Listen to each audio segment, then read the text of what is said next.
Yes. नमस्कार दोस्तों, एक बार फिर से आपका स्वागत है अक्षय जेट क्लासेज के ऑनलाइन व ई लर्निंग प्लेटफॉर्म पर। और मैं आर एस डाका और बायोलॉजी मेंटोर एक बार फिर से बायोलॉजी के इंटरेस्टिंग टॉपिक के साथ आपके साथ हूं। और आज के इस वीडियो के लेक्चर में हम पढ़ेंगे cell and their cell organelles, अर्थात कोशिका और कोशिका के कोशिकांग। अर्थात आज का यूनिट जो है एक बेसिक यूनिट है बायोलॉजी का, और अपनी बॉडी की स्ट्रक्चरल एंड फंक्शनल यूनिट के बारे में हम जानेंगे कि किस प्रकार से उसकी संरचना होती है और कौन कौन सी रचनाएं उसके कोशिका द्रव्य में तैरती हुई पाई जाती है और उनका वर्क क्या होता है। तो देखिएगा, सबसे पहले हम इंट्रोडक्शन की बात करेंगे कि कोशिका है क्या, इसकी खोज किसने की, इसके अध्ययन का विज्ञान क्या है, इसकी उत्पत्ति कैसे होती है, ओरिजिन कैसे होती है, और इसको संरचनात्मक रूप से किन किन भागों में बांटा जाता है। तो देखिएगा, बहुत ही शानदार और जानदार टॉपिक है जिसका नाम है सेल। इट मीन सिंपली भाषा में जिसको हिंदी में हम कहते हैं कोशिका। बहुत ही इंटरेस्टिंग, अच्छा और बेसिक टॉपिक है जहां से हर प्रकार के, चाहे से किसी भी प्रकार का जनरल कंपटीशन हो और हाई से हाई नीट लेवल का कंपटीशन हो, हर कंपटीशन में यहां से 2 या 3 क्वेश्चंस बेसिकली पूछे ही जाते हैं। तो देखिएगा, कोशिका और कोशिका के दिमाग में तस्वीर आते ही अपने दिमाग में एक बात जरूर क्लिक होती है कि कोशिका इट मीन हमारे शरीर की या सजीव शरीर की संरचनात्मक जो इकाई है, जो कि आधारभूत इकाई है, उसी को हम क्या कहते हैं, कोशिका कहते हैं, सेल कहते हैं। तो फर्स्ट ऑफ ऑल हम जानेंगे कि ये जो सेल वर्ड है, ये कोशिका जो शब्द है, इसकी उत्पत्ति एक ग्रीक शब्द सेलुला से हुई है। इट मीन एक ग्रीक शब्द है सेलुला, उससे इसकी ओरिजिन हुई है, जिसका इंग्लिश मीन होता है होलो, अर्थात कोष्टक सदृश संरचना। कोष्टक सदृश संरचना, अर्थात जब पहली बार सेल की डिस्कवरी हुई थी, खोज हुई थी, तो इसे कोष्टक सदृश संरचना के रूप में देखा गया। इसीलिए इसे क्या नाम दिया गया, सेल नाम दिया गया, कोशिका नाम दिया गया। इसके पश्चात कोशिका के बारे में कहा जाता है कि कोशिका शरीर की आधारभूत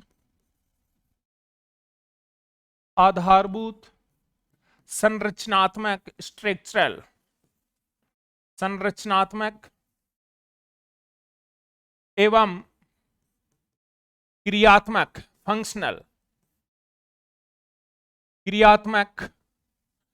छोटी से छोटी इकाई, छोटी से छोटी इकाई कोशिका कहलाती है। कोशिका कहलाती है। इट मीन हम कह सकते हैं कि शरीर की, अर्थात सजीव शरीर, कोई भी लिविंग जो बॉडी है, उसके शरीर की सबसे छोटी से छोटी संरचनात्मक क्रियात्मक जो इकाई होती है, उसे ही हम क्या कहते हैं, कोशिका कहते हैं। इट मीन यदि हम किसी सजीव शरीर के कंपोजिशन की बात करते हैं, उसके संगठन की बात करते हैं, तो हम जानते हैं कि शरीर की सबसे छोटी से छोटी संरचनात्मक इकाई क्या होती है, कोशिका होती है। और जब कोशिकाएं समूह के रूप में कोई विशिष्ट कार्य का संपादन करती है, अर्थात जब ये ग्रुप में आपस में मिलती है, तो एक सेल ग्रुप का निर्माण होता है।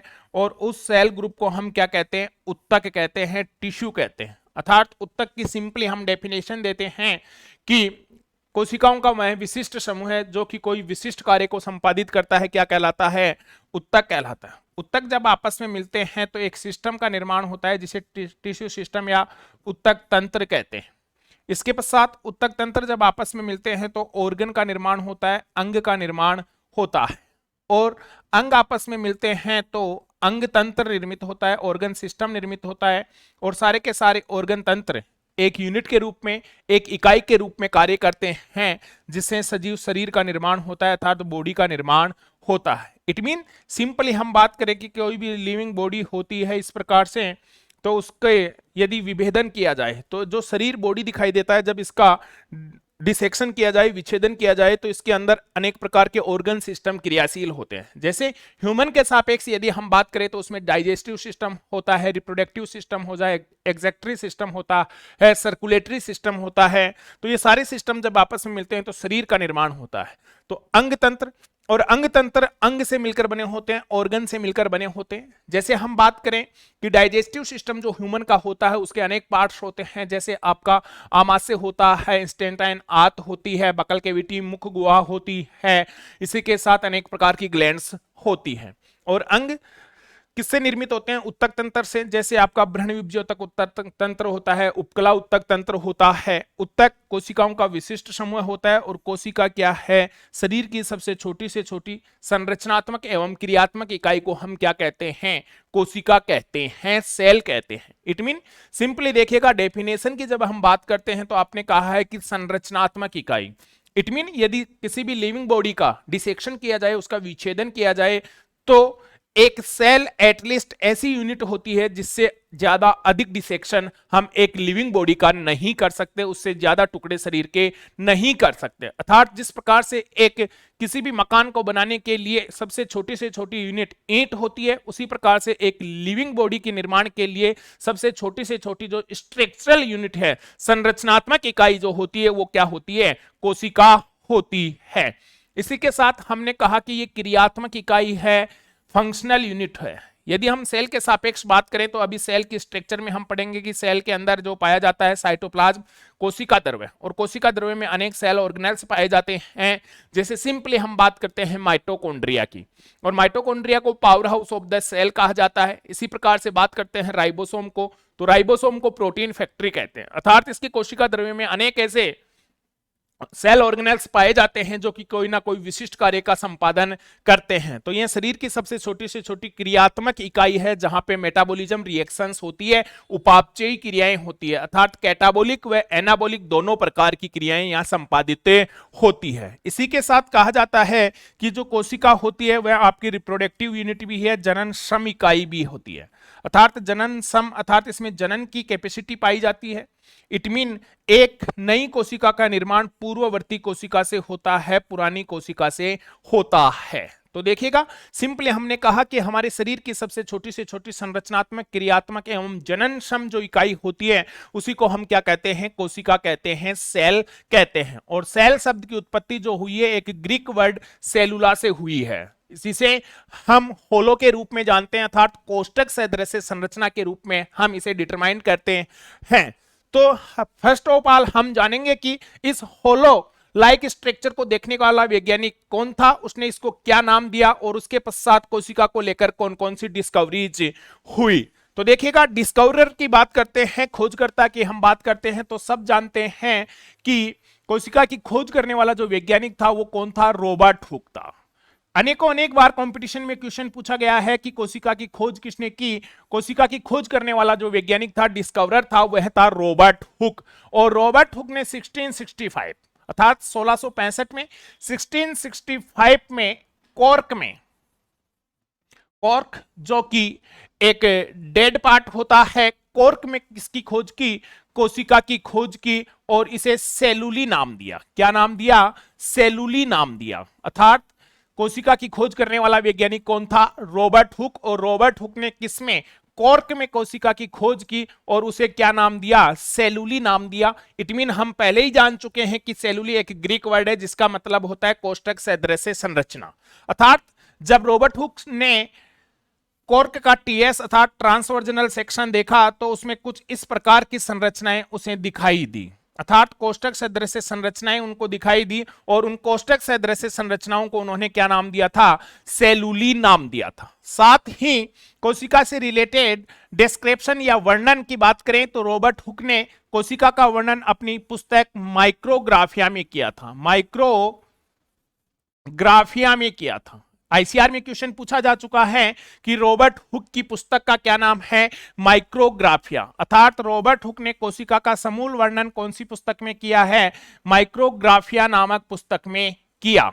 इसी के साथ देखिएगा, कॉर्क जो होती है वह एक डेड पार्ट होता है, तो क्वेश्चन को थोड़ा सा यहां से घुमा के पूछा जाता है कि मृत कोशिका की खोज करने वाला वैज्ञानिक कौन था। तो मृत कोशिका की डिस्कवरी के लिए किस वैज्ञानिक का नाम लिया जाता है, रॉबर्ट हुक का नाम लिया जाता है। और डिस्कवरी ऑफ सेल के लिए भी किसको जाना जाता है, रॉबर्ट हुक को जाना जाता है। लेकिन इसके पश्चात बात है 1674 की, अर्थात 1676 में एक वैज्ञानिक फिर से आए और उनका नाम था लुवेनहोक, एंटोनी लुवेनहोक। और लुवेनहोक को जाना जाता है जीवित कोशिका के खोजकर्ता के रूप में, अर्थात लुवेनहोक ने एक लिविंग सेल, जीवित कोशिका की खोज की। तो जीवित कोशिका की खोज करने वाला वैज्ञानिक जो था वो कौन था, लुवेनहोक था। और इन्होंने जीवित कोशिका की खोज की और कोशिका के रूप में इन्होंने सबसे पहले बैक्टीरिया सेल का अध्ययन किया। कौन सी कोशिका का, बैक्टीरिया कोशिका का, जीवाणु कोशिका का अध्ययन किया। साथ ही इन्होंने स्पर्म सेल अर्थात शुक्राणु कोशिका का भी क्या किया था, अध्ययन किया था। इसीलिए एक बैक्टीरिया का जब उन्होंने एनालिसिस किया तो देखा कि एक बैक्टीरिया जो कि नग्न आंखों से दिखाई नहीं देता, उसमें जंतु सदृश सभी कैरेक्टर प्रेजेंट थे। अर्थात एक वेल डेवलप एनिमल में जो कैरेक्टर पाए जाते हैं वो एक जो कि माइक्रोस्कोपी के बिना दिखाई नहीं देता उस जीव में प्रेजेंट है। इसीलिए उसने उस कोशिका को नाम दिया एनिमलक्यूल। क्या नाम दिया, एनिमलक्यूल अर्थात जंतु सदृश, एनिमलक्यूल या जंतु सदृश नाम दिया।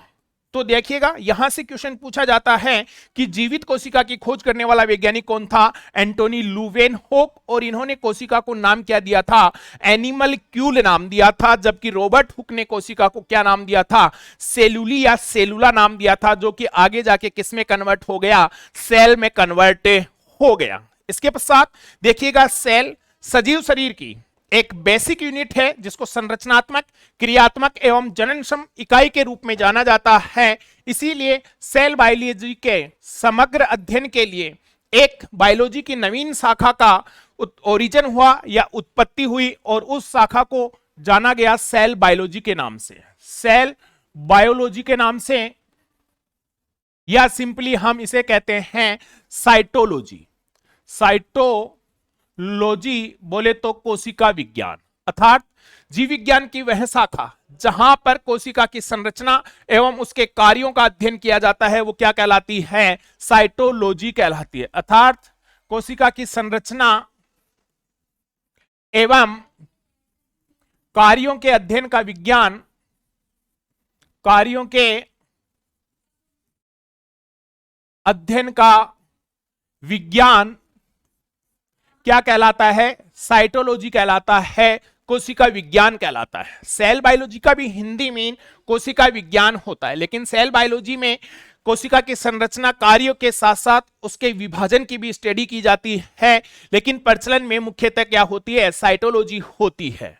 और साइटोलॉजी के फादर के रूप में, जनक के रूप में अर्थात इसके पापा जी के रूप में जिस वैज्ञानिक को पहचान मिलती है उन वैज्ञानिक का नाम है रॉबर्ट हुक, अर्थात फादर ऑफ साइटोलॉजी,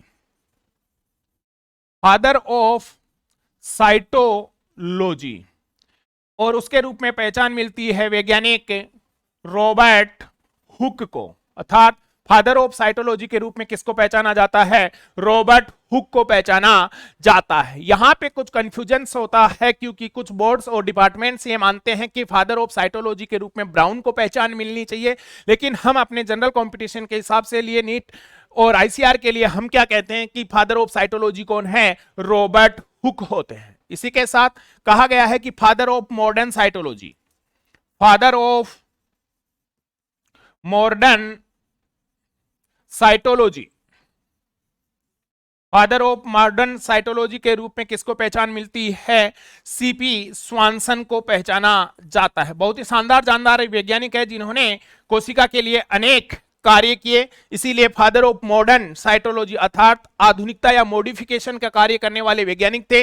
इसीलिए फादर ऑफ मॉडर्न साइटोलॉजी के रूप में किसको पहचान मिलती है, सीपी स्वानसन को पहचान मिलती है।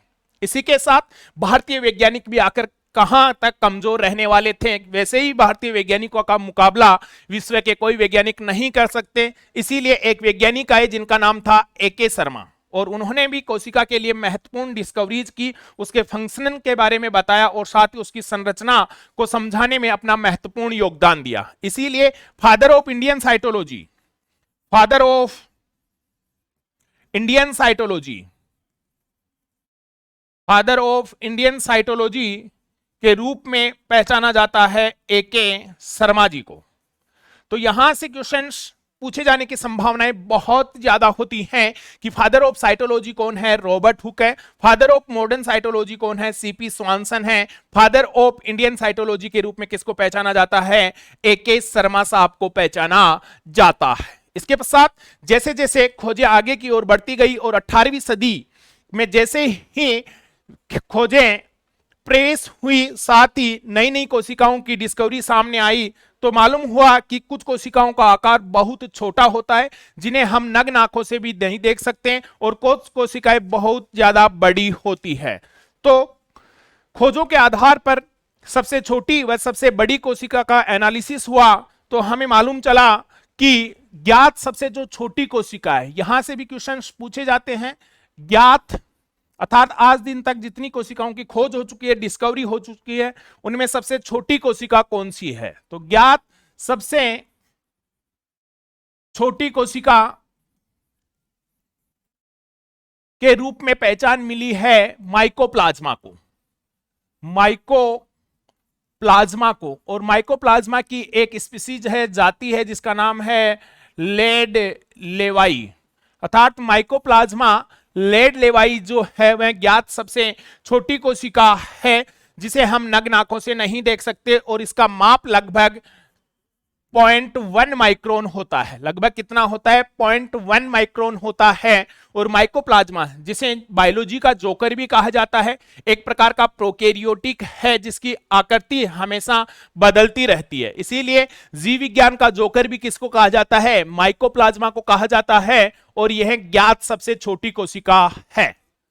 ज्ञात सबसे बड़ी कोशिका की जब बात होती है, लार्ज अर्थात जो साइज और शेप में, आकार व आमाप दोनों में बड़ी है, उसके रूप में पहचान मिली है ऑर्चिज एग, शतुरमुर्ग के अंडे को। सबसे बड़ी कोशिका जो है और सबसे बड़ी कोशिका के रूप में पहचान मिलती है शतुरमुर्ग का अंडा, ऑर्चिज एग, शतुरमुर्ग का अंडा। अर्थात शतुरमुर्ग का एग या ऑर्चिज एग अपने आप में ज्ञात सबसे बड़ी कोशिका होती है, जिसका आमाप लगभग 15 सेंटीमीटर का होता है। कितना होता है, 15 सेंटीमीटर का, या इसके लंबाई और चौड़ाई के अनुपात की बात की जाए तो 17 इंटू 11 सेंटीमीटर के आमाप में हम इसे लेते हैं। इट मीन लगभग इसका जो डायमीटर होता है, जो व्यास होता है, वो कितना होता है, 15 सेंटीमीटर का होता है।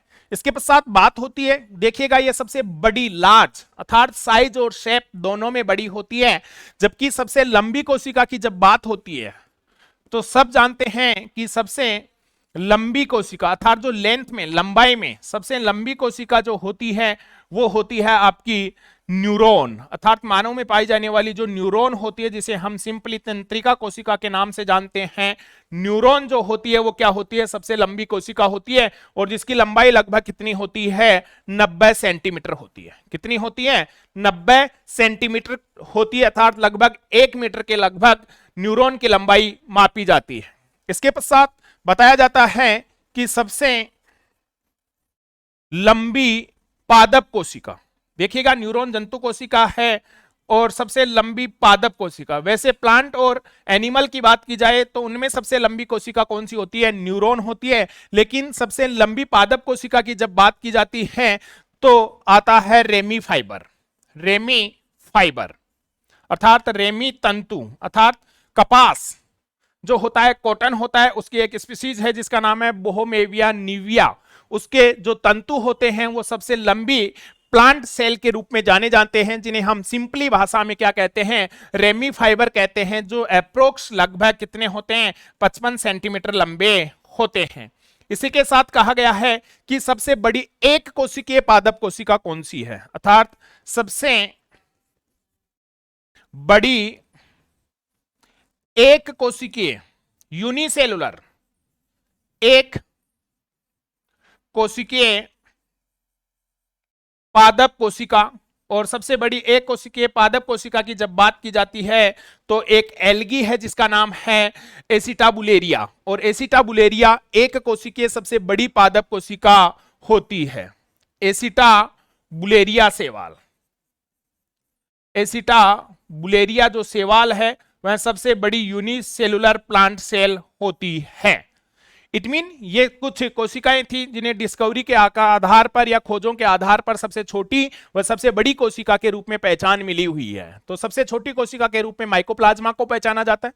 सबसे बड़ी कोशिका जो होती है वह शतुरमुर्ग का अंडा होता है। सबसे लंबी कोशिका जो होती है वह न्यूरॉन या तंत्रिका कोशिका। सबसे लंबी जो पादप कोशिका होती है वह रेमी फाइबर, और रेमी फाइबर बोहमेव या नीविया के तंतुओं को कहा जाता है। और सबसे बड़ी एक कोशिकीय प्लांट सेल की जब बात होती है तो वो होता है एसिटाबुलेरिया शैवाल। तो देखिएगा सिंपली जब हम सेल बायोलॉजी को पढ़ते हैं तो सेल बायोलॉजी को पढ़ते हुए हम इनके आकार आमाप की बात या तो एंगस्ट्रोम में करते हैं या माइक्रोन में करते हैं। अर्थात कोशिका विज्ञान में कोशिका और कोशिका के जो सेल ऑर्गेनेल्स हैं उनको मापने के लिए जिन यूनिट्स, जिन इकाइयों का प्रयोग किया जाता है वो इकाइयां एंगस्ट्रॉन और माइक्रोन के रूप में होती है।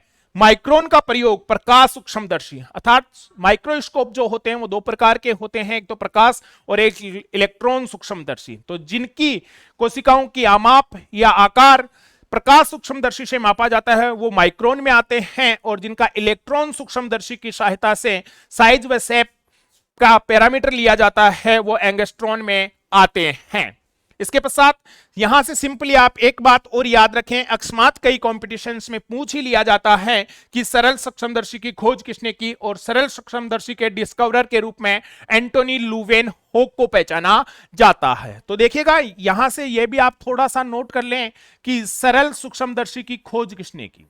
सरल सूक्ष्मदर्शी की खोज किसने की, और सरल सूक्ष्मदर्शी की खोज करने वाला वैज्ञानिक था एंटोनी ल्यूवेनहोक, जिन्होंने सबसे पहले जीवित कोशिका की खोज की थी। एंटोनी ल्यूवेनहोक ने किसकी खोज की थी? सरल सूक्ष्मदर्शी की खोज की थी। इसके पश्चात एक आती है कंपाउंड माइक्रोस्कोप अर्थात संयुक्त सूक्ष्मदर्शी, और संयुक्त सूक्ष्मदर्शी की खोज करने वाला जो वैज्ञानिक था उस वैज्ञानिक का नाम था संयुक्त सूक्ष्मदर्शी की खोज, और संयुक्त सूक्ष्मदर्शी की खोज करने वाला जो वैज्ञानिक था वो था आपका जेड एंड एच जेनसन, अर्थात दो ब्रदर थे, एक का नाम जेड जेनसन था और दूसरे का नाम था H Janssen. Z and H Janssen या जेनसन एंड जेनसन ने किसकी खोज की थी? संयुक्त सूक्ष्मदर्शी की खोज की थी। इसके पश्चात मॉडर्न खोजों के अनुसार सबसे हाई क्वालिटी की जो माइक्रोस्कोप है उसे हम इलेक्ट्रॉन माइक्रोस्कोपी के नाम से जानते हैं, अर्थात इलेक्ट्रॉन सूक्ष्मदर्शी। और इलेक्ट्रॉन सूक्ष्मदर्शी की खोज करने वाला जो वैज्ञानिक था, इलेक्ट्रॉन सूक्ष्मदर्शी की खोज करने वाला जो वैज्ञानिक था वह था Knoll and Ruska. Knoll and Ruska इन्होंने क्या की? इलेक्ट्रॉन सूक्ष्मदर्शी की खोज की, जिसका वैज्ञानिक का नाम था नॉल एंड रस्का। इसी के साथ अब बात होती है कि एक ऐसी चीज जिसको हम हमारे शरीर की सबसे छोटी से छोटी structural, functional and reproductive unit के नाम से जान रहे हैं, आखिर उसकी ओरिजिन होती कैसी है। बड़ा ही इंटरेस्टिंग मामला होता है कि आखिर जिसके द्वारा एक सजीव शरीर बना होता है और शरीर की सारी मेटाबॉलिज्म रिएक्शंस का उस पर कंट्रोल होता है, आखिर उस यूनिट का निर्माण या उसकी ओरिजिन किस प्रकार से होती है। और कोशिका की उत्पत्ति को बताने के लिए एक सिद्धांत दिया गया जिसे हम जानते हैं सेल थ्योरी के नाम से, अर्थात कोशिका सिद्धांत के नाम से जानते हैं। अर्थात कोशिका की ओरिजिन को, उत्पत्ति को एक्सप्लेन करने के लिए जो सिद्धांत दिया गया उस सिद्धांत को हम कहते हैं सेल थ्योरी या कोशिका सिद्धांत। अनेक कंपटीशन में लगातार क्वेश्चन पूछा गया है, बैक टू बैक यहां से क्वेश्चंस पुट अप हुए हैं कि कोशिका सिद्धांत किसने दिया, या कोशिका का नवीनीकरण सिद्धांत किसने किया, या कोशिका सिद्धांत का मॉडिफिकेशन कौन से वैज्ञानिक ने किया। तो देखिएगा कोशिका सिद्धांत की जब बातें आती है तो दो वैज्ञानिक बड़े प्यार से याद आते हैं, जिसमें पहला वैज्ञानिक होता है आपका स्लाइडेन और दूसरा वैज्ञानिक आता है स्वान। अर्थात कोशिका सिद्धांत को देने वाले वैज्ञानिक जो थे वो थे स्लाइडेन एवं स्वान। अर्थात इन दोनों वैज्ञानिकों ने सम्मिलित रूप से कोशिका सिद्धांत को दिया और इन्होंने अपने सिद्धांत को एक्सप्लेन करने के लिए एक वैज्ञानिक ने प्लांट सेल का चूज किया, जबकि दूसरे वैज्ञानिक ने एनिमल सेल को चूज किया। अर्थात स्लाइडेन जो था एक वनस्पति शास्त्र का वैज्ञानिक था, अर्थात एक बोटनिस्ट था। अर्थात स्लाइडेन ने कोशिका सिद्धांत को एक्सप्लेन करने के लिए अपने प्रयोग कौन सी कोशिका पर किए? पादप कोशिका पर किए। जबकि स्वान नामक वैज्ञानिक एक जूलॉजिस्ट था, अर्थात उन्होंने अपने एक्सपेरिमेंट के लिए जिस सेल का चुनाव किया वो एक एनिमल सेल थी, अर्थात जंतु कोशिका थी। और दोनों ही वैज्ञानिकों ने सिमिलर बातें कोशिका सिद्धांत के लिए बताई, जिसमें कहा गया कि जो कोशिका है वह शरीर की सबसे छोटी से छोटी संरचनात्मक, क्रियात्मक एवं जनन इकाई होती है। अर्थात सजीव शरीर, चाहे से सजीव या लिविंग बॉडी लार्ज है या स्मॉल है या स्मॉलेस्ट है, सभी का शरीर किससे मिलकर बना होता है? कोशिका से मिलकर बना होता है। और इसके कोशिका द्रव्य में जेनेटिक मैटर डीएनए या आरएनए के रूप में क्या होता है? उपस्थित होता है। और साथ ही कहा कि एक नई कोशिका का निर्माण किससे होता है? पूर्ववर्ती कोशिका से होता है। इसी के साथ कोशिका सिद्धांत में एक वैज्ञानिक और आया जिसका नाम है रुडोल्फ विर्चो, अर्थात रुडोल्फ विर्चो। और रुडोल्फ विर्चो काफी प्रचलित वैज्ञानिक है जिन्होंने कोशिका सिद्धांत का आधुनिकीकरण किया, मॉडिफिकेशन किया। अर्थात रुडोल्फ विर्चो जिन्होंने कोशिका सिद्धांत का आधुनिकीकरण किया, क्या किया? मॉडिफिकेशन किया। अर्थात जो कमी स्लाइडेन व स्वान के द्वारा रह गई थी उनकी पूर्ति करते हुए इन्होंने कहा और कोशिका सिद्धांत के लिए या ओरिजिन ऑफ सेल के लिए एक स्टेटमेंट दिया जिसमें बताया ओमनियस सेलुला ई सेलुला, ओमनियस सेलुला ई सेलुला, ओमनियस सेलुला ई सेलुला। इट मीन इन्होंने कोशिका सिद्धांत के लिए कहा कि एक जो नई कोशिका है उसकी उत्पत्ति किससे होती है? पूर्ववर्ती कोशिका से ही होती है, ओमनियस सेलुला ई सेलुला। डायरेक्ट यहां से क्वेश्चन पुटअप होता है कि किस वैज्ञानिक ने ओमनियस सेलुला ई सेलुला स्टेटमेंट दिया या कथन किसका है? और यह कथन है रुडोल्फ विर्चो का। या कोशिका सिद्धांत का मॉडिफिकेशन करने वाला जो वैज्ञानिक है वो कौन है? रुडोल्फ विर्चो, जिन्होंने कहा कि सजीव शरीर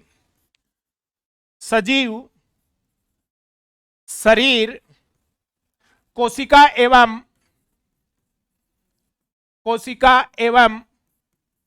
कोशिका के उत्पादों से मिलकर बना होता है, कोशिका के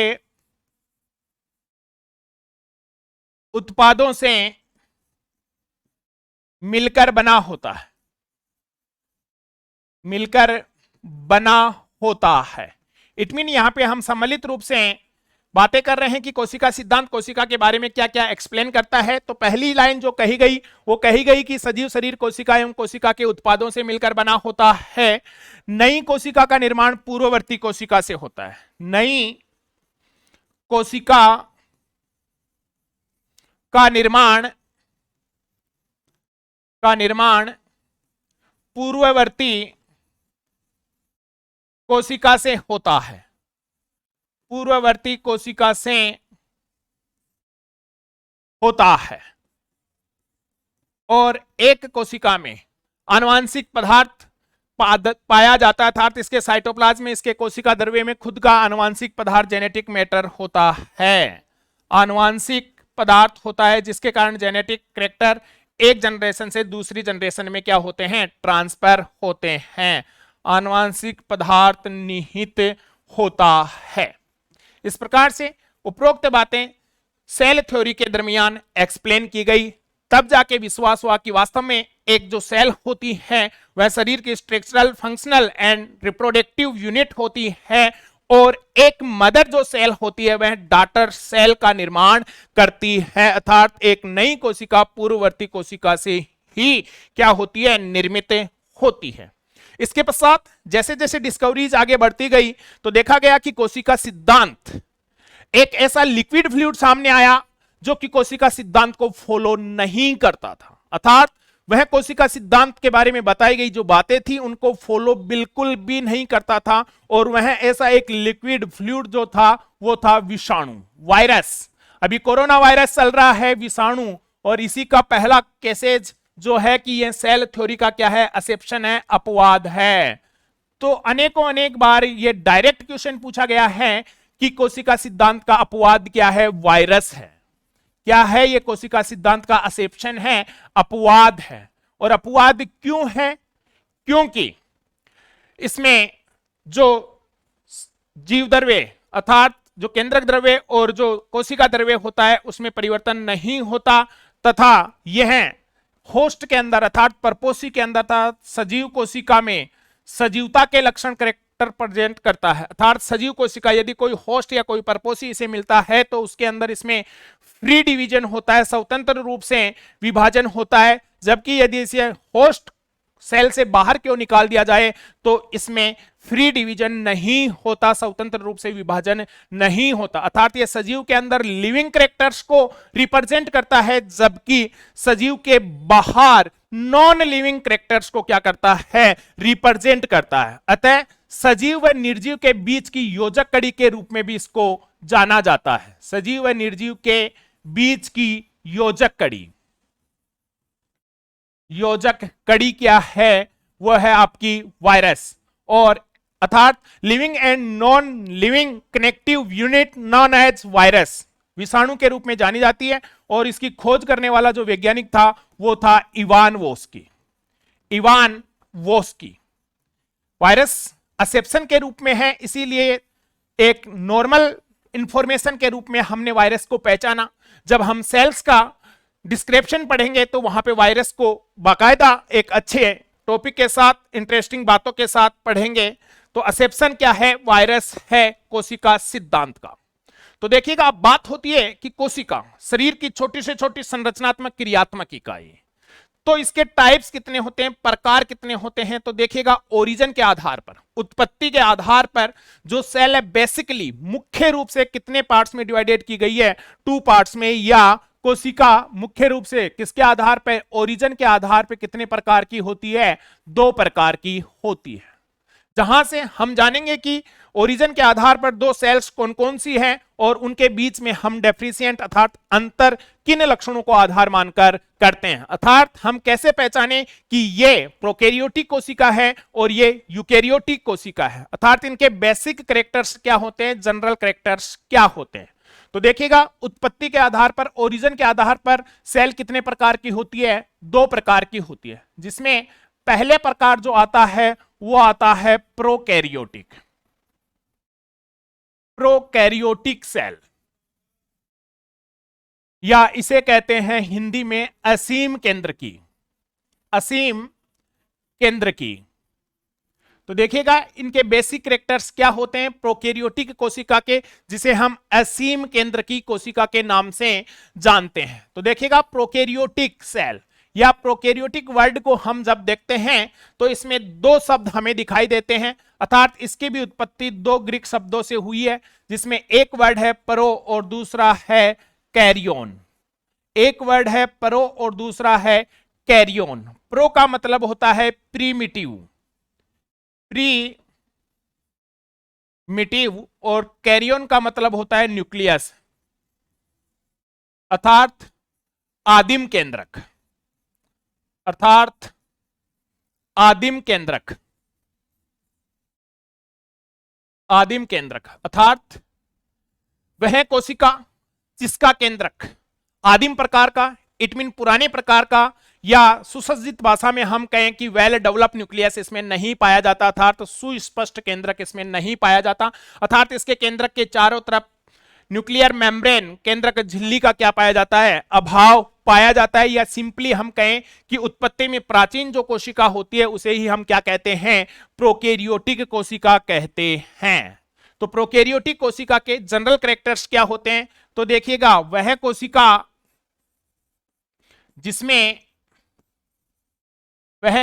जिसमें दोहरी झिल्ली युक्त, दोहरी झिल्ली युक्त कोशिकांग अर्थात double layer bounded cell organelles एवं सुस्पष्ट केंद्रक का अभाव पाया जाता है, सुस्पष्ट केंद्रक का अभाव पाया जाता है, वो कोशिका क्या होती है, प्रोकैरियोटिक या असीम केंद्र की होती है। साथ ही कहा जाता है कि इस कोशिका में जो सेल वॉल होती है वो प्रेजेंट होती है, सेल वॉल या कोशिका भित्ति पाई जाती है, अर्थात चारों तरफ एक कठोर आवरण पाया जाता है जिसे हम सेल वॉल के नाम से जानते हैं, कोशिका भित्ति के नाम से जानते हैं। और कोशिका भित्ति किसकी बनी होती है, म्यूकोपेप्टाइड की बनी होती है। एक कार्बोहाइड्रेटिक पदार्थ है जिसे हम म्यूकोपेप्टाइड या पेप्टिडोग्लाइकोन के नाम से जानते हैं, पेप्टिडोग्लाइकोन के नाम से जानते हैं। और यह इंपॉर्टेंट है, अनेक बार पूछा जाता है कि प्रोकैरियोटिक कोशिका की कोशिका भित्ति या जीवाणु की कोशिका भित्ति किसकी बनी होती है, म्यूकोपेप्टाइड या पेप्टिडोग्लाइकोन की बनी होती है। इसके पश्चात देखिएगा कहा जाता है कि इसमें सेल मेम्ब्रेन पाई जाती है, और सेल मेम्ब्रेन जो होती है, कोशिका जो झिल्ली होती है वह फास्फोलिपिड व प्रोटीन की बनी होती है, और वह अनेक स्थानों से क्या हो जाती है, फोल्ड हो जाती है, वलित हो जाती है, जिसके कारण अंगुली समान प्रवर्धनुमा संरचनाएं निर्मित होती है, और उन्हें हम क्या कहते हैं, मीजोसोम कहते हैं। क्या कहते हैं, मीजोसोम कहते हैं या मध्यकाय के नाम से जानते हैं। और ये मध्यकाय या मीजोसोम जो हैं वो प्रोकैरियोटिक कोशिका के श्वसन अंग होते हैं। इट मीन इसमें मीजोसोम पाए जाते हैं जो किसका कार्य करते हैं, श्वसन अंग का कार्य करते हैं, अर्थात रेस्पिरेशन का कार्य करते हैं। और इस कोशिका में हम पहले ही कह चुके हैं कि सुस्पष्ट केंद्रक नहीं पाया जाता, अर्थात उसके चारों तरफ न्यूक्लियर मेम्ब्रेन या केंद्रक झिल्ली नहीं पाई जाती। अतः प्रोकैरियोटिक कोशिका के केंद्र को हम किस नाम से जानते हैं, जीनोफर के नाम से जानते हैं। हम इसे जीनोफर भी कहते हैं, या इसे हम न्यूक्लियोइड जीनोफर कहते हैं, या न्यूक्लियोइड कहते हैं, या केंद्रकाभ कहते हैं, केंद्र सदृश संरचना। अर्थात प्रोकैरियोटिक कोशिका के केंद्रक को जीनोफर, न्यूक्लियोइड या केंद्रकाभ के नाम से जाना जाता है। श्वसन अंग जहां पे इसका मध्यकाय होता है वहां पे जीनोफर, न्यूक्लियोइड या केंद्रकाभ इसके केंद्रक के नाम होते हैं।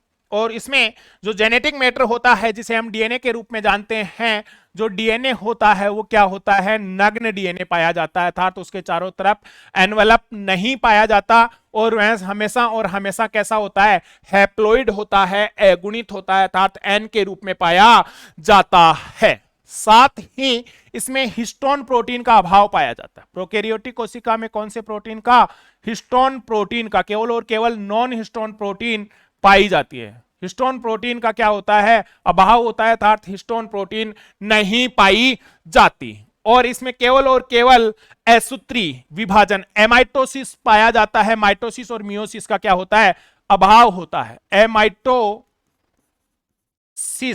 अर्थात असूत्री विभाजन क्या होता है, पाया जाता है। समसूत्री विभाजन और अर्धसूत्री विभाजन का क्या होता है, अभाव होता है। साथ ही न्यूक्लियोलस या केंद्रिक, या जिसे हम सिंपली केंद्रिका भी कहते हैं, केंद्रिका का क्या होता है, अभाव होता है, केंद्रिका नहीं पाई जाती। साथ ही सेंट्रोसोम जिसे हम तारककाय के नाम से जानते हैं वो भी क्या होता है, एब्सेंट होता है। सेंट्रोसोम का क्या पाया जाता है, अभाव पाया जाता है।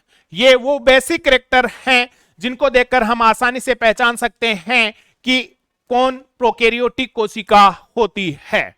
इट मीन सिंपली प्रोकैरियोटिक कोशिका वह कोशिका होती है जिसमें सुस्पष्ट केंद्रक व double layer bounded cell organelles क्या होते हैं, एब्सेंट होते हैं। साथ ही कोशिका भित्ति जो होती है वह म्यूकोपेप्टाइड की बनी होती है। श्वसन अंग के रूप में कौन कार्य करता है, मीजोसोम या मध्यकाय कार्य करता है। नग्न डीएनए पाया जाता है, और नग्न डीएनए हमेशा और हमेशा हैप्लॉइड स्टेज में अर्थात अगुणित प्रावस्था में होता है। हिस्टोन प्रोटीन का अभाव होता है, सेंट्रोसोम की एब्सेंसी पाई जाती है, और इसके केंद्रक को हम क्या कहते हैं, न्यूक्लियोइड कहते हैं, या जीनोफर कहते हैं, या केंद्रकाभ के नाम से जानते हैं। अब बात होती है एग्जाम्पल्स की कि प्रोकैरियोटिक कोशिका की श्रेणी में कौन कौन से एनिमल्स को या कौन कौन सी सेल्स को रखा जाता है। तो देखिएगा प्रोकैरियोटिक कोशिका के रूप में माइकोप्लाज्मा को पहचाना जाता है। माइकोप्लाज्मा के साथ साथ हम बैक्टीरिया को पहचानते हैं। बैक्टीरिया जो है अपने आप में क्या है, एक प्रोकैरियोटिक सेल होती है। इसी के साथ BGA ब्लू ग्रीन एल्गी जो हैं वो क्या है, प्रोकैरियोटिक कोशिका के एग्जाम्पल होते हैं। तो देखो माइकोप्लाज्मा क्या है, प्रोकैरियोटिक सेल है। बैक्टीरिया या जीवाणु कोशिका जो है वो क्या है, एक प्रोकैरियोटिक सेल है। और ब्लू ग्रीन एल्गी नीले हरे शैवाल भी क्या हैं, प्रोकैरियोटिक सेल के रूप में पहचाने जाते हैं। अब यहां से देखिएगा माइकोप्लाज्मा को लेकर एक एक्सेप्शन और आता है कि प्रोकैरियोटिक कोशिका की एक स्पेसिटी होती है कि इसमें सेल वॉल पाई जाती है, कोशिका भित्ति पाई जाती है, जो कि किसकी बनी होती है, म्यूकोपेप्टाइड की बनी होती है। लेकिन माइकोप्लाज्मा ऐसा प्रोकैरियोटिक है जिसमें सेल वॉल की क्या पाई जाती है, एब्सेंसी पाई जाती है। अर्थात माइकोप्लाज्मा में सेल वॉल या कोशिका भित्ति क्या होती है, एब्सेंट होती है। अर्थात माइकोप्लाज्मा कोशिका भित्ति रहित प्रोकैरियोटिक होता है, अतः इसकी आकृति निश्चित नहीं होती। इसीलिए जीव विज्ञान का जोकर किसको कहा जाता है, माइकोप्लाज्मा को कहा जाता है। अब प्रारूपिक रूप से जब हम एक प्रोकैरियोटिक कोशिका की सेल स्ट्रक्चर को देखते हैं तो जीवाणु कोशिका की संरचना का हम अध्ययन करते हैं। और अक्सर जो बुक डायग्राम होता है उसमें कुछ इस प्रकार की स्ट्रक्चर होती है जो कि एक प्रोकैरियोटिक सेल की स्ट्रक्चर को डिटरमाइंड या निर्धारित करती है, जिसमें बाहर की ओर एक द्विप्रतीय आवरण होता है, जिसमें बाहर वाला जो आवरण होता है उसे हम किस नाम से जानते हैं, सेल वॉल के नाम से जानते हैं। आंतरिक जो आवरण होता है वह पतला व प्रत्यास्थ आवरण होता है, जिसे हम सेल मेम्ब्रेन के नाम से जानते हैं। और सेल मेम्ब्रेन फास्फोलिपिड व प्रोटीन की बनी होती है, जबकि सेल वॉल किसकी बनी होती है, म्यूकोपेप्टाइड की बनी होती है।